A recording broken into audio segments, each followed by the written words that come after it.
मंजिलें उन्हीं को मिलती है जिनके सपनों में जान होती है और पंखों से कुछ नहीं होता, हौसलों से उड़ान होती है। जी हाँ, ये हौसले ही हैं जो हमारी सोच को एक नई उड़ान देते हैं। और हम कह सकते हैं कि अगर देखना ही चाहते हो तुम मेरी उड़ान को, तो थोड़ा और ऊंचा करो इस आसमान को।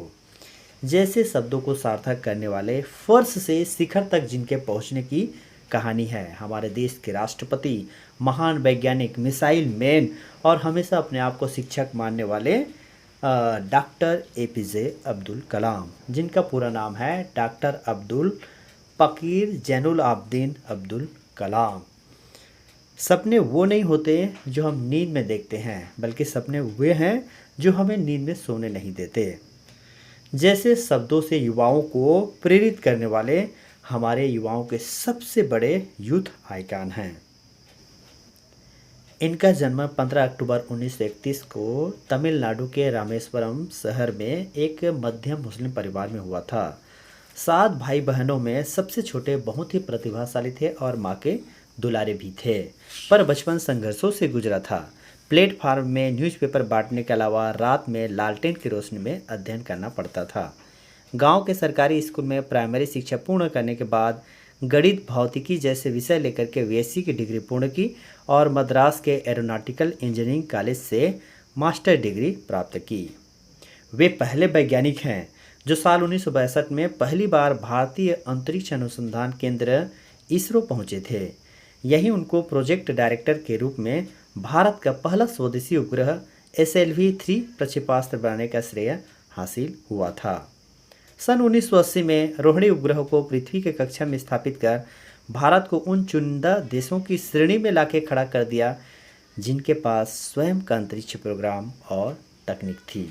वे पहले वैज्ञानिक हैं जिन्हें मिसाइल मैन कहा जाता है, क्योंकि उनके दिशा निर्देश और मार्गदर्शन में ही DRDO ने इंटीग्रेटेड गाइडेड मिसाइल प्रोग्राम प्रारंभ किया था, जिसके अंतर्गत त्रिशूल, नाग, पृथ्वी, आकाश, ब्रह्मोस, अग्नि जैसे मिसाइलें विकसित की थी, जो सतह से सतह, सतह से आकाश और हवा से हवा में मारक क्षमता की तकनीक रखते हैं।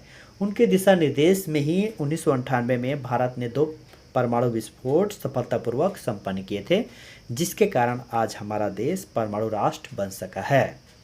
और वे देश के पहले वैज्ञानिक हैं जिन्हें देश का सर्वोच्च सम्मान राष्ट्रपति बनने का अवसर प्राप्त हुआ, जो उन्होंने 25 जुलाई 2002 से 25 जुलाई 2007 तक बिना किसी विवाद के सफलतापूर्वक न केवल अपने उत्तरदायित्व का वहन किए, बल्कि इस पद की प्रतिष्ठा को भी एक नया आयाम दिया है। वे पहले वैज्ञानिक हैं जो उच्च कोटि के साहित्यकार भी थे, जो धर्म, जात पात और क्षेत्रवाद की संकीर्ण मानसिकता से ऊपर उठकर आध्यात्म और विकास की बात करते हैं। उनके द्वारा लिखे पुस्तक जैसे wing of fire, ignited minds, guiding souls, 2020 a vision of million जैसे टाइटल देखकर ही लगता है कि उनकी जो सोच है वो 83 साल के बाद भी 38 साल के युवा जितनी थी। इसके अलावा तमिल में रचित कविताओं का संग्रह जो उनके माँ को समर्पित था, द लाइफ ऑफ ट्री, भी प्रकाशित हुआ है। वे पहले वैज्ञानिक हैं जिनके पुरस्कारों और सम्मानों की गिनती करते करते आप थक जाएंगे। भारत सरकार ने उनको पद्म भूषण, पद्म विभूषण, इसके अलावा देश का सर्वोच्च सम्मान भारत रत्न 1997 में प्रदान किया था। इसके अलावा देश के लगभग 40 से भी अधिक संस्थानों और यूनिवर्सिटीज़ ने उनको डीलिट और PhD के मानक उपाधि भी प्रदान किया था। वे पहले वैज्ञानिक हैं जिनके ज़िंदगी इतनी सरल और सहज थी कि उनकी व्यक्तित्व इतना विशाल होते हुए भी वो बहुत ही सरल, मृदुभाषी, शाकाहार व ब्रह्मचर्य का पालन करने वाले व्यक्ति थे। वे ऐसे वैज्ञानिक थे जो गीता और कुरान दोनों पढ़ते थे। ईश्वर के प्रति अगर भक्ति थी तो विज्ञान के सिद्धांतों के प्रति विश्वास भी था। संगीत से भी अगाध प्रेम था, स्वयं वीणा बजाते थे और देश को महाशक्ति के रूप में देखना उनकी दिली चाहत थी। उनके हजारों कथन युवाओं को और बच्चों को प्रेरित करते हैं। कुछ कथन मैं आपके सामने प्रस्तुत कर रहा हूँ। यदि आप सूरज की तरह चमकना चाहते हैं तो सूरज की तरह जलना भी पड़ेगा। If you want to shine like a sun, first burn like a sun. आपके लक्ष्य बड़े होने चाहिए, छोटा लक्ष्य अपराध है। Small aim is crime, have a great aim. इंतज़ार करने वालों को उतना ही मिलता है जितना कोशिश करने वाले छोड़ देते हैं। इसी तरह से जिस दिन आपके सिग्नेचर ऑटोग्राफ में बदल जाते हैं, समझ जाइए कि आप जीवन में सफल हो गए हैं। जीवन में कठिनाइयाँ जरूरी है, तभी हम सफलता का आनंद ले सकते हैं।